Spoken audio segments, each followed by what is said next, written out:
Having a noisy mind prevents you from being as effective as you'd probably like to be. And what do I mean when I say noisy mind? I mean when there's mind chatter going on, when there's lots of thought going on inside your head. And the thought could be just because you've got so many balls in the air and you're just juggling a whole number of different things. The noise could be that you're worried about something. So you're over-analysing it, playing back in your mind, or waking up in the middle of the night thinking about something. When there's so much going on that it prevents you from being effective, it prevents you from thinking as clearly as you'd like to. The first point I'd like to talk about is about the nature of thought. So you're having 70,000 of these a day, 70,000 thoughts a day, and they're coming in and they're creating your experience in every moment. And you live within the thoughts and the experience like it's real. But of course, we know that thought's not the truth. Let's think of an example where you're presenting and you see someone looking a certain way and you know that they don't like what you've said. You're convinced of it. And what it does is it shuts you down. It totally has you operate then as a result of it in a constrained way. And then guess what? A couple of hours later, you talk to that person, you find out that your thinking had hoodwinked you. It had you have an experience that was entirely wrong, and he didn't think that at any point at all.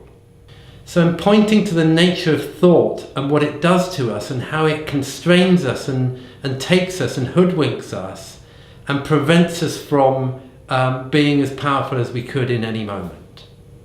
And it creates the noise in our head. Now the point is that the more you understand what thought is doing, and that it's simply neurological activity going on in your brain, the less you can be gripped by it. There's a second point that I'd like to make. There's a big misunderstanding that we all operate within at the moment.